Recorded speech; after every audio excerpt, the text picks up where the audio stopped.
Awesome. Hi, everyone. Welcome to our first Leadership Lessons webinar of 2026. I'm excited that we're back and we're kicking off this event series again this year. My name is Alex, and I'm the Growth Marketing Lead at OfferZen, and I'll be hosting today's session.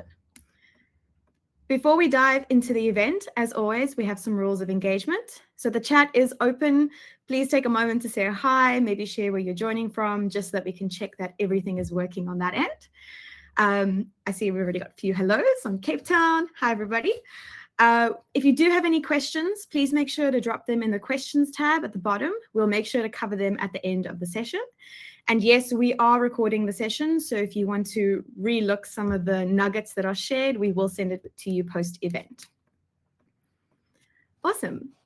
Tech leadership can be high stakes, invisible, and sometimes lonely. Our engineering leadership report shows that 1 in 3 leaders feel isolated, and many feel pressure to prove their team's value rather than to lead. Our AMAs celebrate leadership as a craft. This is your hour to hear how others navigate challenges, reflect on career-defining moments, and ask your own burning questions live. Today, we're joined by Anemari Fiser, engineering leader, coach, trainer, and author of Leveling Up as a Tech Lead. She helps engineers grow into confident, people-centered tech leads, coaching hundreds worldwide and sharing insights with a 30,000 plus tech audience on LinkedIn. Let's get Anemari onto the stage. Give her a few seconds to join. Cool. Hi, Anemari. How's it going? Pretty good, pretty good. Thank you so much for the invite. Really nice to see you. Amazing. And I think our audience is very excited to hear your perspective. But maybe before we dive in, do you want to give us a little bit of an intro? Sure. Hello, everyone. Just want to start by saying that thank you so much for being here today. I'm Anemari Fiser. I've been in tech for more than 12 years now, playing different roles. I started as a software engineer, then I became a tech lead, engineering manager, product director. So I've done a little bit of everything. But my main focus for the past 5 years has been training and coaching tech leads in their leadership journey and helping them navigate the challenges that come with building high-performing teams. So yeah, really happy to be here. Amazing. Well, I'm excited to get into all of your experience. Maybe just to give the context to the audience of what to expect, we're going to have 4 main themes we'll be tackling. So firstly, your journey to becoming a leader, the mess-ups and the milestones you may be experienced along the way, building and leading for the future, and then lastly, balancing technical depth and people leadership. Plus, we will have plenty of time for audience questions at the end. And excitingly enough, we are giving away a copy of your book to someone in the audience. So if anybody wants to get their hands on Anemari's book, Leveling Up as a Tech Lead, make sure to engage either in the chat or ask your questions at the end, and we will give it away to one lucky attendee. But enough of that, let's dive in. Theme number 1, the journey to leader. Anemari, let's start at the beginning. Can you share a moment or a decision that really shifted your career path and pushed you towards leadership? Yeah. I mean, to be honest, actually, I was pretty early in my career, in my tech career. I was more curious or more motivated by the effect and the impact we have as a team more than my individual achievements. So I will always marry more, like I found myself more motivated and driven by how do we make decisions? Why do we make the decisions we're making? How can we do better and faster as a team?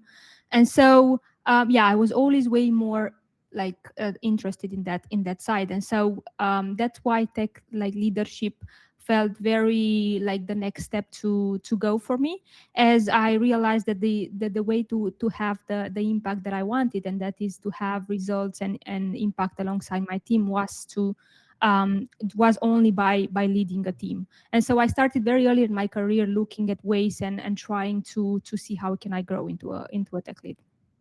I love that. And when you moved from that engineer to more of a leadership role, was there a mindset shift that was hard for you? And how did you figure out what worked for your style? Yes, I think the biggest mindset shift that I had to go through was letting go of control. So as an individual contributor, you're very, at least let's say you feel like you have more control, as the work that you're doing, it's more related, it's more dependable on you. So you're working on individual tasks, you can see direct impact, you can track it easier. When you're a leader where you have so many variables around you, and those are the people, things that you cannot control, and that they are very different from one individual to another. And so you have to, this was the hardest for me, to kind of go through the path of understanding that I cannot control a lot of things, and letting go of that control, understanding how to rely more on my team, that being the only way to actually be effective in the long run as a leader. Do you have any tips that worked for you? Oh yeah. Well, first, a lot of feedback. So I think it's important. Once I became aware of the fact that okay, I'm holding too much of this control, and the effect that it had on me, but also on my team, because if you're over controlling, you're also blocking your team's growth. So it's a kind of like a continuous circle that you're putting yourself and your team through. And so some strategies that helped me was first feedback, constantly checking in with my team, seeing how they feel about my leadership, about my approach, about my strategies, and trying to adapt to their needs. So kind of focusing, reshifting from me trying to do the right thing from what I thought to how do people feel about the decision and how we should be doing things. That's one. Second, it's delegation. So relying more and more on handing over things from my plate to people around, and understanding that there are only a couple of things that I'm the only one in the team that can do, and all the rest start off to empower my team to take over. This way they grow and my plate becomes less full, and I can focus on more strategic things. So those would be the two main ones that help me. I think those are great tips. And having coached senior engineers that are stepping into leadership, what's one piece of advice you'd give someone ready to lead for the first time? I think it's very important when you're starting out to get a very clear view on what are the expectations on you. And I'm saying that because they are very different based on the context where you are, based on the culture, based on the company, based on the people, the team around you. The expectations might be different, and that's why I think it's very important to get a clear view on what's expected from you more than what you think it's expected from you. So read that job description, have that conversation with your manager, get their input, ask your team, hey, what is it like each individual? What is it that you expect from me? And then make sure that those expectations are in line with how you plan to show up as a leader. For example, a very common expectations from people, like example, junior in the teams, are that you as a tech lead, you're supposed to be very technical and very hands-on, and showing them how to do things and guiding them and telling them what they should be focusing on. When it's for example, my leadership style, it's empowering them and helping them find their answers and not taking over and leading every single decisions. And so it's very important that you make those that you set those expectations straight from the beginning. This is going to remove a lot of, let's say, confusion and disappointment in the future for you. Yeah. I love that. We've at OfferZen have a relationship alliance kind of start. So when a new manager comes on board, the team member and the manager will say, this is my expectations, this is how I like to operate, this is how I show up. And it really helps create that neutral ground for everyone to start from. Love it. Amazing. Theme number 2, the mess ups and the milestones. So we know that leading teams isn't always smooth sailing. Mistakes do happen and milestones are often hard earned. Early in your leadership journey, other than, the idea of letting go, was there a mindset or habit that stopped serving you? And how did you adapt as your responsibilities grew? Yeah, I mean, I think it's coming back to that controlling part, the mindset of believing that as leader, that's when I jumped into the role. I used to believe that you have to be the most technical person in the team, or you have to have all the answers, or you have to always have an answer, or you have to be the first one that jumps in if no one else does. So um, all of those mindsets I had to overcome. And I think for me, the journey was that the more I was into it, the more I realized they are not sustainable in the long run, right? So I see a lot of leaders. This is how you start, right? Like you try and you think it's working, but actually, the more you do it, the more your team grows, or the more the clearer the problems you're trying to solve are, the more your stakeholders are involved in the process, the more you realize that it's not sustainable in the long run for you or for your team. And so it's about, again, it's about learning how to let go of that control and relying more on your team and learning how to bring them into the journey. This is not just going to help you, but it's going to help them and it's going to help the business. Because again, it's always important to keep in mind, okay, what is it that you're trying to achieve? And actually, that's part of your main role as a tech lead, as a leader, to make sure that whatever your team is doing, it's aligned with the company's like goals and where like results and what they're trying to achieve. And so yeah, it's about learning how to get into the mindset of making your team more autonomous, how to rely on them. For example, one thing that I like to look at as a leader is that if you want to become an effective leader, you have to start thinking about how to make yourself dispensable in your team. I mean, you don't really ever get there because again, there are things that you and only you can do. But it's about the intentionality of it. Okay, like what is it that I can let go of, and how can I rely more and more of my team on my team. Sorry. Amazing. Can you share a project or a decision that didn't go as planned? How did you and your team recover, and what leadership lesson did you take from it? Oh yeah, I mean, I have a lot of those. I'm thinking now of one that might be more relevant. Yeah, so I had this time when I kind of would say I went against my team. So we had this client, and we were trying to make a decision and going on with the strategy. And I had a discussion with my team. So basically, my team strategy was not aligned with the client's strategy.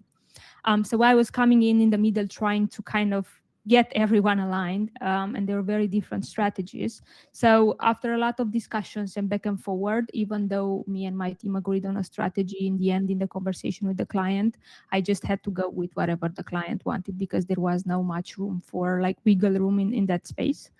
So I had to go back to my team and tell them that. That was tough because they felt betrayed, and they felt like, okay, why did we went through all of this process if in the end we went with their solution. But the surprising part for me was that they were not so annoyed by the fact that I went the other direction or we have to do it differently. Was they were more surprised, they were more annoyed on the process, on how I handled it, that I tried so hard to get everyone involved, that we had all of this first like back and forward conversation, that I wasn't clear about the fact that at the end of the day, like the client's input, it's weighting a lot, and we might have to go with that in the end, right? So when it comes to the lessons, because you asked me what I learned, I think it's important to be very straightforward on how the decision is going to be made, whatever the decision is, because there are decisions that you can make as a team, that you can like vote on it, but there are also decisions that just come from somewhere else and there's not much you can do about it. So being straightforward with your team on where, in what situation you are from the beginning, can reduce a lot of like pain in the future. And how did you kind of recover from that with your team to build that trust back up again? Well, first, I had one-on-ones with everyone, and I apologized in every single one of them. And I tried to deal with each individual had their own pain in relation to it, right? Like I said, some were pissed on the fact that okay, we didn't went the way we wanted to go. Some were just pissed on the fact that we spent too much time on conversation on something that we could have just go with, right? So I sit there and I took it all, right? Like I went the one-on-one, I listened to all and everyone's pain individually. I said, I'm sorry. And we came up with strategies to do it better next time. Like one of them being this, actually it came from my team and they just said, if you would just tell us from the beginning that, this is like this decision is not completely in our hands, then we would have avoided a lot of pain. So this was one of the strategies, being straightforward from the beginning when it comes to this decision on how much power of decision do we actually have. And second, it's about not spending so much time on conversations when that's not necessarily useful, and kind of being very very like straightforward about that. I think that's one of the strategy, and we applied it as a team, and I've seen also other people in the team incorporating that, right? Like even asking the question, when we had long conversation, hey, but do we really have to talk about this so much, or like how much space we have here? So yeah, I think that's how I, but it's continuous work, right? It's not like one conversation fixed the trust. I mean, it's no matter how much time you spend on building trust, you can lose it in 1 second. But I think for my team, we already have a very strong relationship, right, of trust. So that helped a lot. And me being very vulnerable in saying, look, I messed up, right? I'm sorry. Let's see how we move forward, because this is the way it is, and getting them on board also, because we had to work on that and this strategy. But I was lucky to have a team that I could rely on because of all the effort that I've been putting before. And we could easily, I think it made us stronger as a team, to be honest, and me as a leader. Because I think how you show up in the tough times, it's what define you as a leader, not when everything goes right. I think that's a great lesson to have learned, some actionable things to take from there. Moving on, engineers often struggle with imposter syndrome as they move into leadership. From your coaching experience, what practical frameworks will help someone overcome this? Can you repeat the question? Sorry, I lost my train of thought. No worries. So imposter syndrome, do you have any frameworks or tips on how a new leader can overcome it? Yes, thank you so much. So the first thing that I deal a lot with imposter syndrome, especially with tech leaders, especially with tech leaders starting in the role. So it's very common, even though not everyone admits it. So I think I think imposter syndrome comes usually to people that are very perfectionist. They want to do more. They really care. It's like, because they always feel like, okay, it's not enough. I don't know enough. I'm not doing enough. And so I see it very often in those patterns in those people. So some things that I've seen, and some strategies that we use in helping them managing it is, first, relying, like doing a recap or reiterating on their strengths. What is it that you bring to the table? Because usually people struggling with imposter syndrome, they only think about the thing that we have, they have to improve, that they have to do better, right? So they're very focused and trapped in their circle, but that is not enough. But what are the things that you are in this position for a reason? So what is it? What do you bring as a leader? What are your strengths? What do you bring to the table in this team? So that's usually helps people just kind of, there are different ways you can do that. One of them is just doing a quick self reflection. For example, the strengths finder, it's a great tool for that.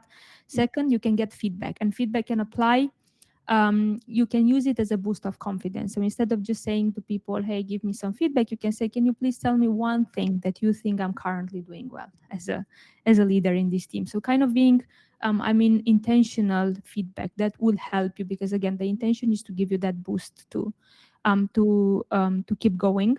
So yeah, I think these are the second. And the third one that I had in my mind was to continuously track progress as a leader. The impact of your work, as I was saying before, it's kind of postponed, let's say, right? You don't see that impact. Oh, I finished the task. Oh, this is working, because every strategy and everything you're working on takes longer, right? Because it's a longer project. Because even if you're working on a behavior change with someone, it takes time to see the changes. And so tracking the little steps in between really helps people, when you're feeling down, going back to that list and just seeing, or sometimes just taking a milestone, taking a moment, like treating it as a milestone and thinking, okay, what is it that I've done? What is it that I have achieved in this month? Really helps people to interiorize and see okay, I'm making progress. Maybe not as the way that I would expect, but also realizing the reality is that you can only do as much. So trying their best really helps them to kind of get, again, that boost of confidence to move them forward. Yeah, I think it's a good mindset reframing for yourself when you're feeling low. Maybe looking to more of a positive side, is there a milestone or decision that you're particularly proud of, that what from your perspective felt very proud as a leader for? Yes, I mean, I have a couple of them. I think one of the ones that I'm proud of is the first moment when I completely let go of an initiative, like in that process of letting go. I remember this time when I had this actually was a machine learning project in my team, and I knew I don't have the knowledge at that point, and I didn't had the time to get that knowledge. And so I had someone in my team was very keen and curious in getting involved in that topic, and I made a plan with him on okay, how are we gonna work on this, how are we gonna like building a plan for the client that I could support, and I completely rely on him to move that forward in the team. And so I think that was for me was a kind of a game changer, seeing how things like how I can still help the team do great stuff and innovate, even if I'm not the one necessarily that has the knowledge to drive that forward, and relying completely on a different individual to in the team to do that, and constantly working and feeling like, okay, I still feel like we're doing progress and I can have conversation with the stakeholders on it without me necessarily being involved on it. Really was like a game changer, seeing that how smoothly and nicely it turned up. Oh, that's great. And I think a great way to end theme number two. I'm keen to move on to theme number three, building and leading for the future. So we know that looking ahead is just as important as reflecting on what's happened in the past. How do you help teams thrive in times of change, and what guiding principles shape your approach? So first, it's being transparent with the team on everything that is happening as much as you can. So I think a lot of tech leads I see struggle, like trying really hard to just give their team or people just like kind of the end of the information. I think it's really helpful when you bring people on the journey with you in all of this process, like kind of saying, okay, there are gonna be some changes, you know. We don't know exactly, like even this all of this AI thing now, right? Like a lot of teams struggle, or tech leads struggle in the journey of, okay, how do I explain to people that we don't know exactly how the team is going to handle it, or we don't know, but we know we want to go in some direction. So if you bring the team in that process and just kind of saying even the questions you have and being vulnerable and transparent about what we're trying to do, why, the key is why, like why are we trying to do this? Because this is the part that most of the time I see leader miss. It just really helps with getting people to get on board with whatever it is that you're doing, right? So it's when it comes about change, not just communicating when the decision is already made, but bringing people in the journey so they are not surprised when all of a sudden, like, you now we have to change the way we're working, or so yeah, I'm very like my style. I'm always trying to be very transparent and online on in line with whatever is happening, and keeping people up to date in the process. And this also means, if possible, keeping them involving them as early as possible in the decision process, right? So that means as early as possible, if there's anything to be decided on, like just bringing them on, like and saying, hey, we have this problem, we don't know how we're going to solve it. If you have ideas, let's talk about it. I've seen this firsthand, how was really working, and I've heard great ideas and actually impacted like the company strategy, because coming from someone from someone in like the team, or an engineer. And so I think it's about not underestimating the capability people have in making any sorts of decision, and kind of at least listening to all the inputs. It's key before you make the decision, and keeping people on the journey in any change that you're doing. I think it's the winning process. Yeah, I think people really just want to understand and also have the space to have their voice heard as well. That's all people are really asking for. What would you say is your leadership North Star, the guiding principle that shapes the decisions you make for you and your teams? Well, I think this would might be sounds a little bit straightforward, given that this is all I talk about. But it's about always keeping in mind the impact your decisions has on people around you. Mm. So that means taking their input, considering their different contexts, because again, it's very different from team to team, and understanding how this is going to impact them, being intentional and managing that, right? Like if you know something, it's going to have a different, like a negative impact on someone, you can go the extra mile, and even if you cannot control the decision, you can control the follow-up actions and how you're going to be helping them kind of navigating the situation. So I think for me, as long as I keep in mind constantly the impact of people and what can I do to make it easier for them, whatever the decision is, it's I feel like that's as long as I'm doing that, I feel like I'm doing a good job as a leader. Love that. Maybe when bringing your team along a vision or a strategy or a change, Do you have any practical approaches you use to continue to keep that trust and alignment without over managing team members? Yes, I mean, I have a whole chapter in my book about this because I'm very like actually I think this is one of my strengths as a leader because I talked before about understanding what you bring to the table. So getting people aligned on a whatever on a topic and getting them to move forward, I think it's one of the things that I bring to the table. And so I have a number of strategies on that. First, it's about bearing some of them I mentioned before, like transparent and clear about what is it that you're trying to achieve and why, and kind of keep repeating that. I know it can sound annoying, but don't assume people know. So in every meeting you go, start with what is it that why we're here today, what is the context, share any available documentation, which brings me to the second point on transparency. So I'm very I'm a fan of putting everything, having like places having everything documented and visible for everyone to access. So whatever was discussed, whatever was decided, why, like all of this really helps to kind of go back and not just being, we talked about this, but do you remember it differently? So just kind of having everything tracked for everyone. And I usually do those in the meeting. So when I say, okay, so we are agreeing to this, I literally share my screen and write it down. I'm like, okay, this is what we're agreeing. Surprisingly, this is a very good strategy to check if everyone is on board, because when you write it down and you make it so explicit in your own words, very often I see people telling me, but that's not what I got. When everybody in the room is kind of nodding, thinking they are on the same page, and they're like, I'm like, okay, let's just recap what we think we're, and I'm going like, this is what we're going to be doing. Anna is going to be doing this. Alex is going to be doing this. And people are like, no, I'm not going to be doing this. It's like, okay, so let's see, what did you understand? And so kind of reopening, I think this is the key moment more than anything, where people can bring and say, okay, this is what I got, this is how we're going to do it. So I'm not leaving the conversation until we have that clear written down and we all agree to whatever it's in there.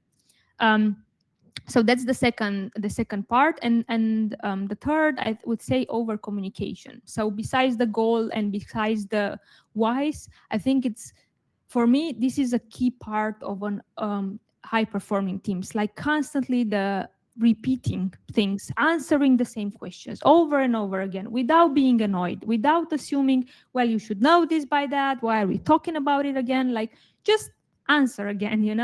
I find this very valuable. Also creates a very safe environment. People don't feel the pressure of, okay, I should have known this, I should have read this before, and they don't have to pretend in the meeting. When you ask, hey, you read all of these 3 documents before, and so people are straightforward. And then if they don't, then we have to first make sure we are all on the same page before we discuss based on assuming what we think we know. And making sure everybody's able to participate because they have the right context. And so it's constantly, I know it's annoying, trust me, everybody feels it.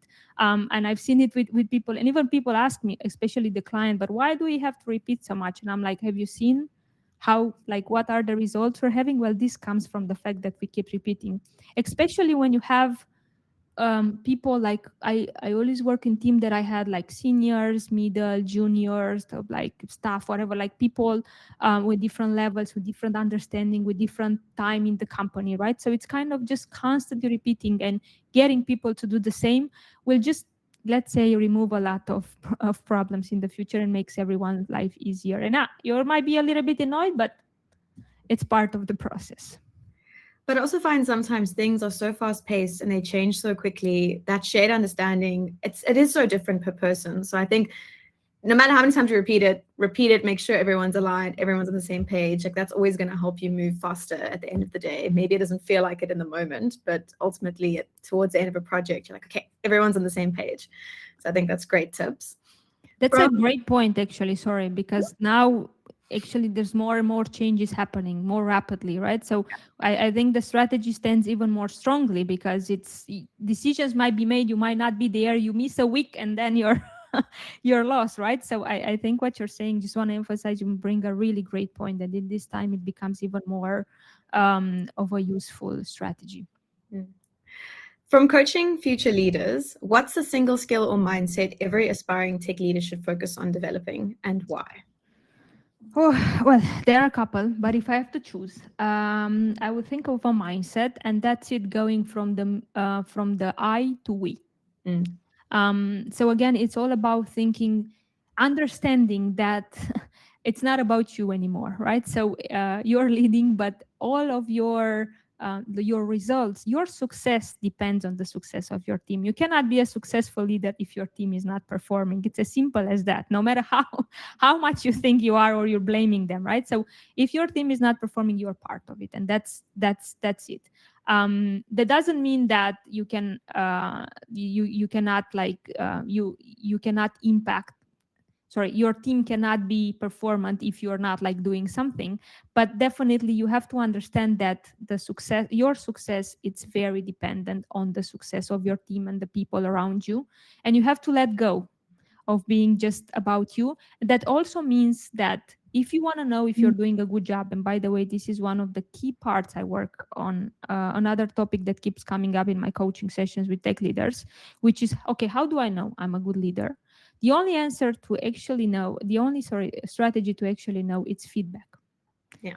It's your first, it's your gut feeling, but second, you have to validate. Because if the impact you're having, people don't agree with it, that it's positive, then honestly it doesn't really matter what you think in that perspective, because again it comes back to the people, and that is your team, that is your like stakeholders, clients, whatever. So keep constantly getting input. Mm. That goes the other way around also. I've seen leaders that really thought they're doing a awful job, and then they got the feedback and like, oh my god, everybody loves my style, so I don't really have to change anything, it works great for these people, Yeah. based on their, and they're like, yeah, but see, if you're not getting the input, there's no real way to know. Your gut feeling might trick you, let's see. Mm. Yeah, I call it telling yourself a story in your head, and that external validation just helps you get out of that spiral story, because it's so easy to tell yourself, similar to imposter syndrome, all these negative things, and it's like, no, let's context it. I think that's a great ending to theme number 3. I'm keen to move on to theme number 4, balancing technical depth and people leadership. We know it's one of the biggest challenges for engineers that are moving into or want to move into management. You want to stay credible in craft, but also empower your team and help focus on strategy. Anemari, for those looking to grow as tech leaders without giving up their technical edge, how do you decide when to dive into technical details versus when to step back and empower your team? Well, I think it comes back to the, I keep mentioning about the context. You have to understand and you have to adapt to your team needs. So I think the first question you need to answer, okay, do you want to do it your way, or you want to do it the way that works for your team? So in order to make the decision on how involved or how technical you stay or how hands-on, you have to understand the team that you have. The reason that I'm saying this is, if you have a team full of seniors, that it's already a lot of discussions and opinions, maybe you just being another one of them might not necessarily um, like make the situation easier, right? So that's where you can use the facilitation, you can use the strategy, you can focus on the strategy work. At the same time, if you have a team that, let's say, doesn't have a lot of experience on whatever problem you're solving now, and you have that experience, then you might have to be more hands-on. That doesn't mean you're doing the work. You have to learn how to like teach your team and help them gain the knowledge and the skills they need in order to move forward, because again, you're not going to be able to do it all well. So coming back to your question, I think it's about constantly adapting, and I know it's hard because we have our personal preference, and I see that often, right? Like very technical people, they like to stay close to the code. People very like process, like for example me, I'm a very process, want to like solve things. I was never very keen on, I can do the tech part, but I was never very like, that craft that you go into the deep end. I'm more very focused on solving the problem, and so what I'm saying is that it's important to know your default style, and the only way, because you asked me about balance, the only way to actually um, know how to balance, it's by exploring the extreme. So if you know you're staying in that side, you have to understand, okay, what is that I'm missing, or what's the impact, the fact that I'm not moving, and you can kind of explore going on the other side with your team and see what's the effect. And of course, feedback, I'm always coming back to that. See what's the impact on your team, how do they feel about the part that you're focusing on, and try to adapt to it, because again, the success, and if you're knowing you're doing well, it depends on what's the impact on the people around you. Have there ever been moments where your technical credibility was tested as a leader? And how did you navigate that situation? Yeah. There have been a lot of moments with my technical credibility. It's been um, for different reasons. One of the reasons I think it's because I became a tech lead early in my career. So age is always gonna. I actually used to hide my age with the people around me.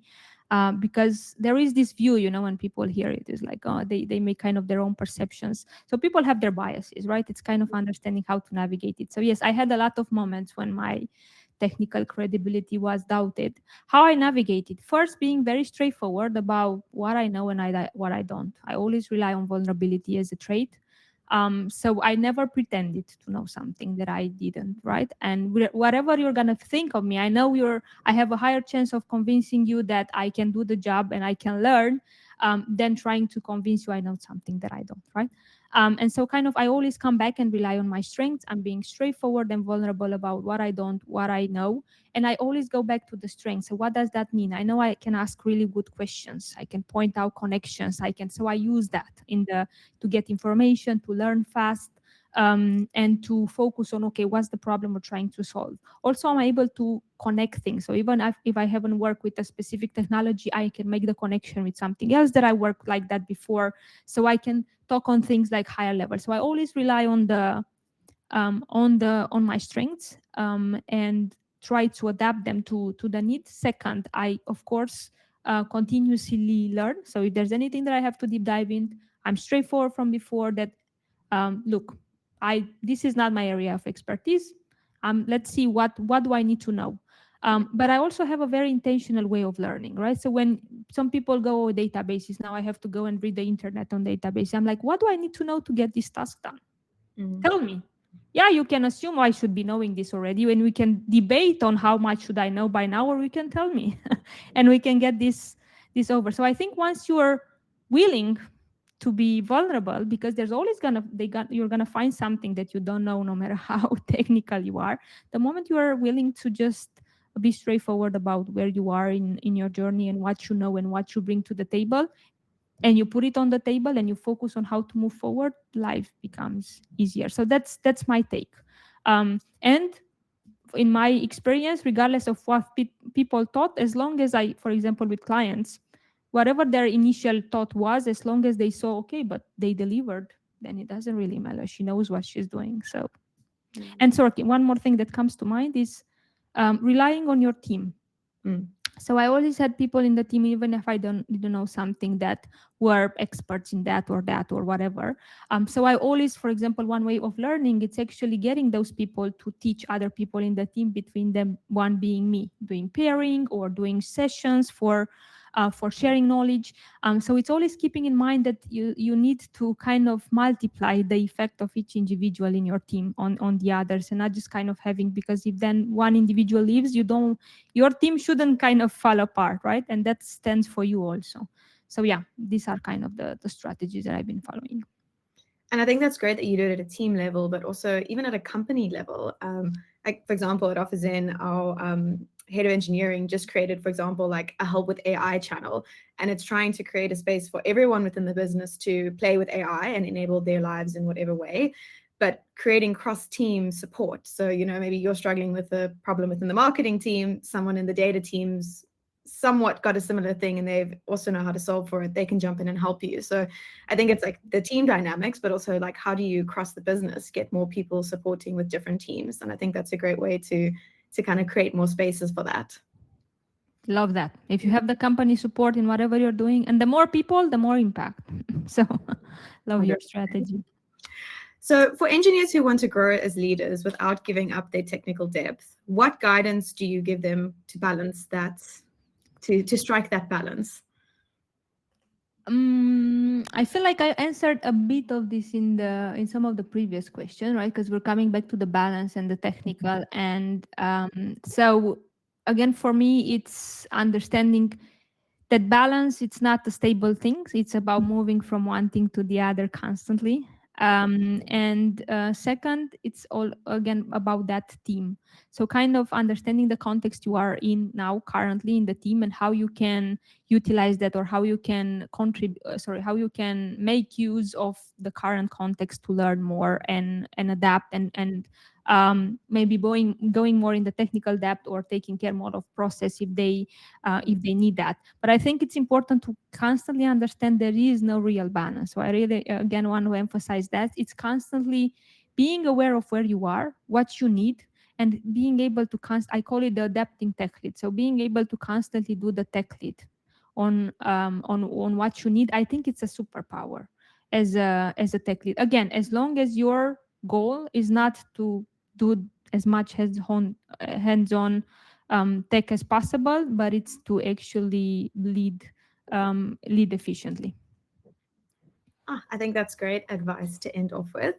I'm keen to move into audience questions because I see we have quite a few, and it's also great because I've noticed the audience has been upvoting questions. So if there's a question that resonates, audience, please also upvote so we can make sure to tackle them. I'm going to pull them onto the screen for you so you can also read them as I'm going through them. So from your experience, what's an early sign that a team is truly healthy even before the results show it? First sign is that everyone contributes to the conversation. And when I say everyone, I mean don't meet 4 out of 5, I mean 5. So that's a first sign that there's this psychological safety. Second, that there is conflict. And by conflict, I mean healthy conflict. If people are able to challenge themselves in an open forum, hey, I don't think that, and they are able to navigate that and get to a conclusion, even if they don't agree on something, that's the second sign that, okay, definitely this team has something to, something healthy. So yeah, that's what I would look for. Like, how do they collaborate? It's what I would look for to understand if a team is truly healthy, because that's what I define that healthy and bringing good results. Amazing. Okay. How much responsibility do you take for completing glue work, aka documentation, mentoring, and stakeholder coordination as a tech leader? Very good question. Well, I'm thinking how to answer those. So first, I think because there's one on how much you take and how much you should take. I feel glue work, what you define as glue work, it's a very common type of work that I see people that are preparing to jump into the leadership, like the tech lead role, do. So the reason that I'm saying this, I see this, I used to do a lot of glue work when I was growing as a tech lead. The moment when I became a tech lead, I realized this work needs to be delegated and everybody needs to be involved in it, not just because I cannot manage it, but because you want them part of all the processes. You want them accountable, and you want the shared ownership. And so to answer the question, I believe that you should the glue work that you are doing as a tech lead is not the documentation. It's definitely the stakeholder coordination, and this is one of the key parts that only you can do. I'm saying it depends on the context again, because in my teams, for different initiatives, I would bring in different people and I will let them also deal with stakeholders and just kind of being there as support. So it really depends on the role, but usually in more traditional companies, the tech lead is the one dealing with stakeholders. So that's kind of glue work between the business and the team. When I'm thinking about glue work in the team, I'm thinking about more this facilitation, making sure your decisions. Mentoring, I will not put it in glue work. Mentoring for me is grow people, which definitely is a requirement for you as a leader in any capacity in the team. And documentation is a team responsibility. So you agree on what you document, and then instead of just saying we do documentation, for me a strategy is like tech debt. You make it part of the tasks.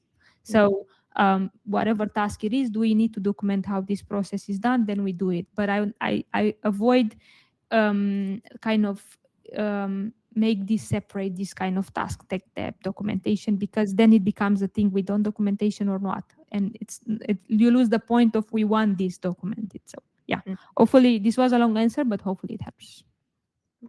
Well, I think that's a good segue into the next one about stakeholders. How have you found the balance between disclosing information and transparency with your team versus shielding them from unreliable, unfair, or rude stakeholders? Very good question. Transparency and how much to share comes up in every conversation on on tech leadership I have, every single one, because it's a tough one to guess. Unfortunately, the answer is it depends. And this is one of those questions that it really depends. Now, my I do have to say again, coming back to the default style, my style is to share. So the reason that I'm saying this is because I do believe that transparency and over communication and being straightforward really, really helps the team. But I've been in cases where I overshared, and so. But I'm willing, like I always had this strategy in my career that it helped me a lot. It's just about being able to deal with the repercussion, which was ask for forgiveness instead for permission. And so kind of I was kind of doing the things that I thought they are right, and then if there was a problem I would managing it, right. And this I felt like I would be more autonomous and I would move faster instead of always asking, hey, can I share this, can I do this.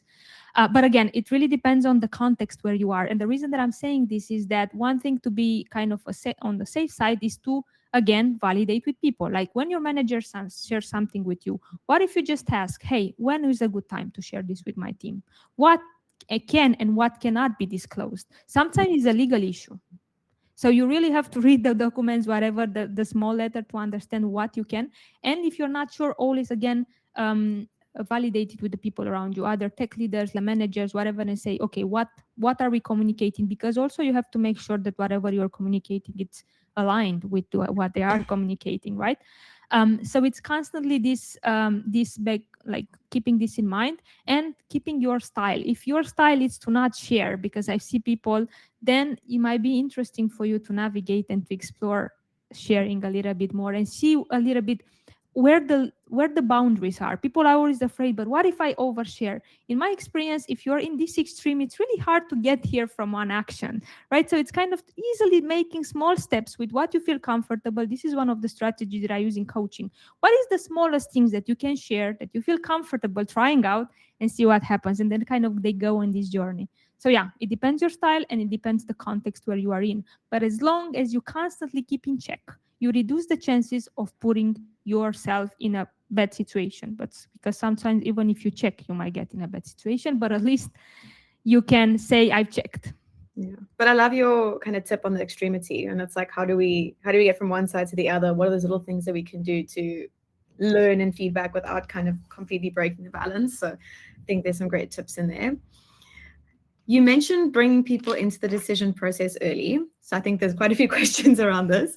What are some concrete techniques you've seen work well for involving quieter engineers so that their ideas still shape the strategy? Okay, so there are a couple of things, strategies you can try to make sure everybody's involved, especially for quiet engineers. For example, anonymous input. You can do this by sending an anonymous form upfront. You can do this by using a board, I mean, remote or face to face, using post-its, using anonymous like mural or whatever. So kind of just separating the idea from the person, because usually people don't speak because they are worried about how their idea might be perceived.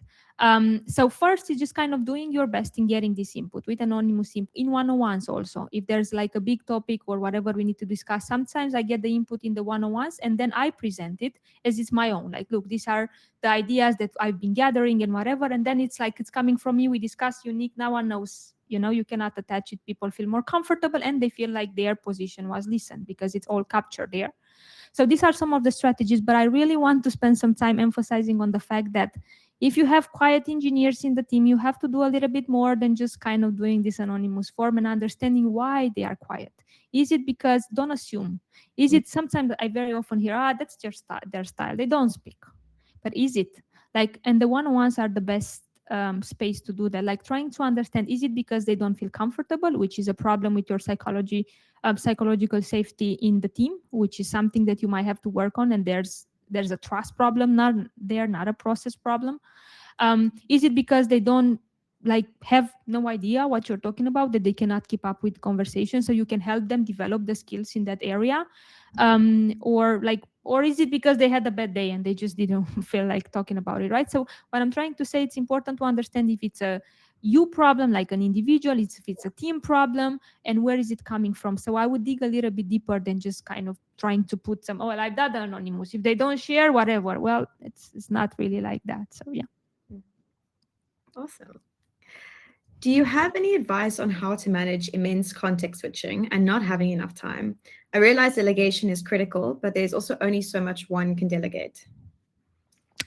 Yeah, first, because I see the delegation here, I have to start with it. I would challenge people on what they can delegate. And the reason that I'm saying this, one common exercise that I do when training tech leads is the Eisenhower matrix. It's basically a matrix with 4 quadrants where you put your tasks. And very often, all the tech leads stay in one quadrant. These are everything is important, everything is urgent, and I'm the only one that can do it. Once I challenge them, okay, but what if you would have to put something in the delegation quadrant? And then they start moving on, but maybe this, but maybe that. And they get surprised to actually realize that they don't have to be the only ones doing it, even if they thought they would. So the reason I'm saying I would challenge you a little bit when you say not everyone can be, everything can be delegated. Think about why. Is it because you're the only one with the authority to do that? Is it because you want to do the task, which might be something that you can delegate? You just want to keep it. Is it because you think it's gonna, no, there's no one in the team that can take the task, which means you have to put some effort into growing them into doing the task instead of just being the one that do it, that does it. But yes, coming back to the, of course, after you've delegated everything that you can delegate and you still have a lot of things on your plate, the secret is prioritization. You think you can do everything, you cannot. But it's about doing the thing that you need right now and what your team needs you to focus on right now, because every tech lead has this endless list of to dos. So actually looking at it and trying to say, okay, if I have to focus on only 3 things, like what are the most important for now? Because if you don't have tasks for the next sprint, for example, then you have a problem because your whole team. So think about the impact of the task on like different people instead of just on you, on what you want to do. So ruthless prioritization, it's the key to manage everything. Because, and once you accept you cannot do everything, like this is really hard, but when I tell people, okay, you know you want 5 but you're not going to get to do 5. If you can only do 3, maybe you get to do the 5 and that's extra. But if you can only do the 3, what would those 3 be? It really forces people to get it clear. So prioritize, constantly prioritize, and ask yourself what is important and how, what is the impact, and especially prioritize the thing that depends on multiple people, because that's where you don't want to be a blocker. The worst place to be as a tech lead is to be a blocker. Your team to wait for you, your stakeholders. As long as you take care of that, then you can save your time for the like individual task to handle. Awesome. Okay, I've got lots of audience questions. I love it. How did you handle moments when you felt stuck or uncertain? Oh, I think it's important to keep in mind that as a tech leader, people feel like it's a very lonely role. But remember that you should create your support group around you.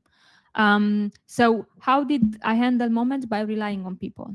That can be my coach, that can be my like therapist, that can be my partner screaming and complaining, that can be friends or other tech leaders in the company that I debate and I share ideas with. That's my way, right? So for me, it really helps that I talk it over with someone.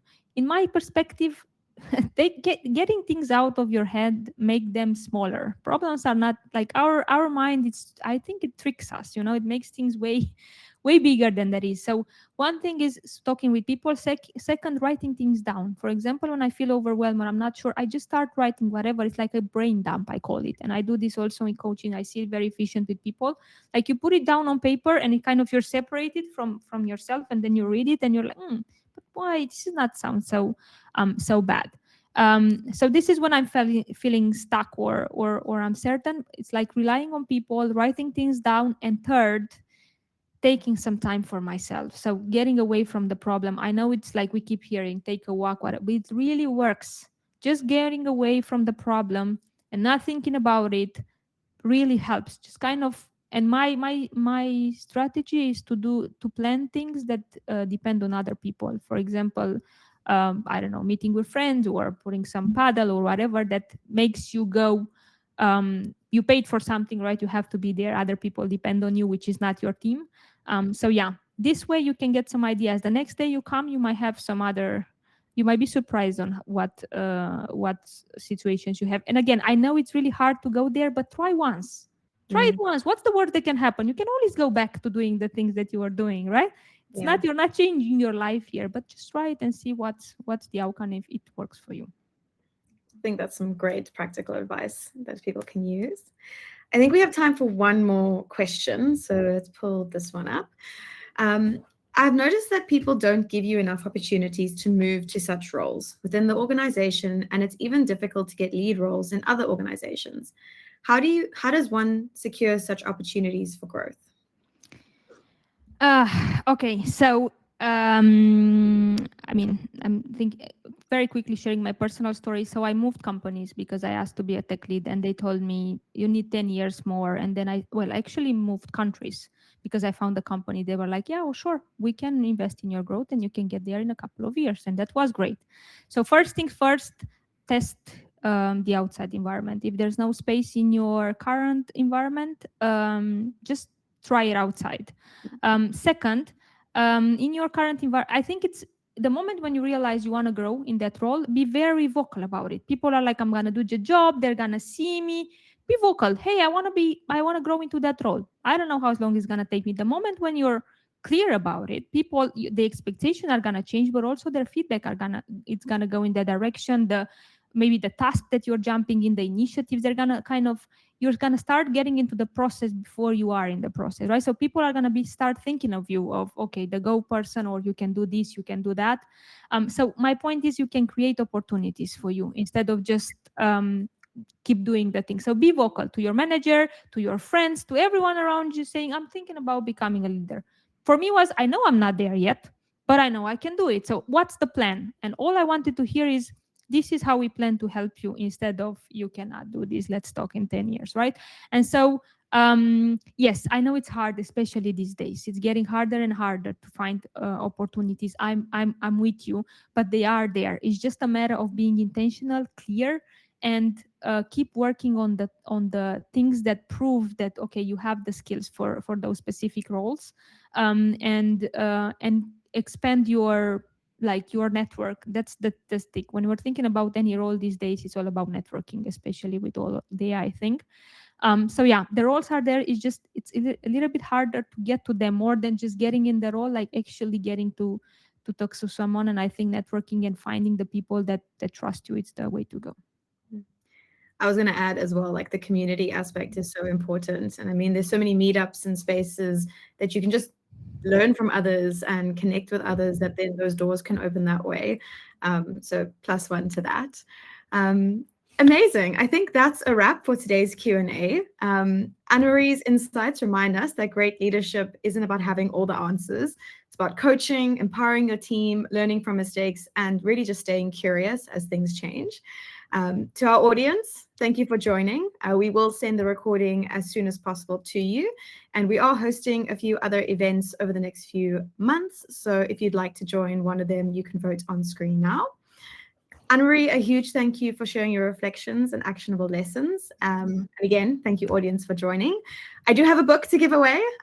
So this was really hard because everyone was really engaging and asking great questions. But congrats to Carrie Boshoff for engaging throughout the session. You've got some OfferZen swag and a book on its way to you. So I will reach out by email. And I know there were some people also in the chat at one point speaking about email threads and multiple calendar invites. So I will reach out and get some feedback there and see how we can fix it. But amazing. I hope everyone enjoys the rest of their Wednesday, and hopefully see everyone at the next AMA. Cheers. Thank you so much for the invite. Have a great day.